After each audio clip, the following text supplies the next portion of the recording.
Corinne, t'as des trucs pour nous, hein, pour nous rendre un peu plus productifs un en peu plus 2018. productif, que ce soit aux études, au travail ou dans les loisirs. Hein. Si vous travaillez à la maison ou que vous devez étudier justement, puis que vous êtes du genre à toujours vous lever pour grignoter. En tout cas, moi, je suis comme ça. Là. Un moment donné, je me tanne d'être assis puis je m'en vais grignoter. Je conseille de manger avant de vous asseoir pour travailler. Comme ça, vous allez vous bourrer un peu. Mais si vous êtes comme moi en SPM puis que vous mangez à même l'armoire sans prendre d'assiette, juste besoin de prendre une cuillère pour les textures molles puis vos mains pour le dur, moi, je conseille d'aller travailler directement dans le garde-manger. Oui. Par contre, si vous essayez d'arrêter de grignoter, je vous dirais peut-être juste d'acheter genre des pâtes à lasagne, des capres puis un gros pot de Quick. Ah oui. Qui risque d'être la collation la plus désagréable de votre vie. En poudre, c'est le fun parce c'est que mieux. ça se mange à cuillère. Oui, sauf qu'il faut pas que tu inspires en même temps parce que tu vas non. t'étouffer puis tu vas tousser du brun pendant à peu près une semaine. Il y avait un hashtag Been There Done That, on dirait qu'il traînait plusieurs quelque fois. part, J'apprends là. pas de mes erreurs. Encore cette semaine, je me suis fait un quick, trappe la petite cuillère pour avoir juste la petite peau mouillée sur le Oui. dessus, pogne une bouchée, puis je m'étouffe avec la poudre. Voilà. Donc, j'ai quel âge? 4 ans. Cochez un calendrier ou téléchargez-vous une application pour voir votre progression et ne brisez pas la chaîne. Tu sais, si vous avez pris une résolution, allez jogger, quelque chose de même, essayez de ne pas briser cette chaîne-là. Donc, comme moi, quand j'ai commencé à jogger et à faire du vélo, j'ai commencé à tout mettre ça sur une application pour m'encourager puis voir le progrès que je faisais. Après, j'ai arrêté de m'en servir puis j'ai continué sans en avoir besoin.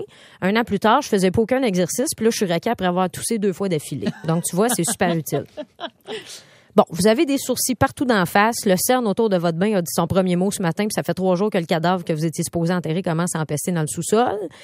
Et tout ça vous apparaît comme une montagne, et avec raison. Eh bien, achetez le Magic Bullet. Ben non, je suis pas une infopub. Qu'est-ce que je fais là? Moi, le conseil que j'ai à vous donner, c'est faites la pire tâche en premier. Donc, tu sais, comme ça, elle va être faite. Après ça va être plus facile, puis vous allez juste vous en porter mieux. Puis il va de soi que c'est s'épiler les sourcils. La pire tâche, un seul faux pas, puis tu vas avoir l'air beaucoup trop surpris pendant le prochain mois. Le cadavre est moins pire. Si vous n'êtes pas motivé pour faire une activité ou justement aller jogger, des choses comme ça, trouvez-vous un ami pour vous accompagner à aller courir, étudier, faire l'activité qui vous tente pas de faire. En étant deux, on n'a comme pas le choix. Puis assurez-vous, par exemple, de bien choisir votre personne pour pas vous ramasser à passer des heures à étudier les bases du conflit israélo-palestinien qu'un gars qui a une odeur de sueur, qui pique les yeux puis qui respire fort en silant d'une narine. Ça se pourrait que ça vous décourage. Donnez-vous aussi un petit but par semaine au lieu d'un gros but en début d'année. Tu sais, les résolutions, tout le monde en a pris. C'est le 1er janvier, vous êtes dit, hey, je vais perdre 20 livres. C'est quand même un gros but. Commencez par perdre petit à petit à chaque semaine. Comme cette semaine, je vais perdre mes clés dans la neige. Souvent, on commence tranquillement. Semaine prochaine, je vais perdre patience après la personne qui sort sa passe de métro rendue dans le tourniquet. Manque d'être séparé en deux, parce que je marche à la vitesse d'une fusée en lui rentrant dedans.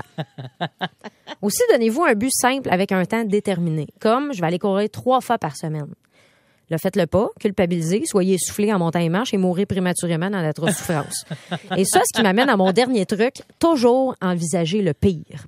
Ça aide à être positif. Je sais qu'on voit peut-être pas le lien tout de suite, là, mais gars, faites la suite logique la plus courte possible pour vous rendre à la mort, idéalement dans d'atroces souffrances. Comme ça va vous convaincre de le faire. Par exemple, j'ai pas envie de faire le lavage. Je vais être obligée de mettre mes jeans trop grands. Là, je vais m'enfarger dedans en sortant les poubelles, tomber directement dans le camion pendant qu'il baisse le compresseur, puis mourir dans d'atroces souffrances dans un pot de chez Swiss thermoformé d'en face. OK?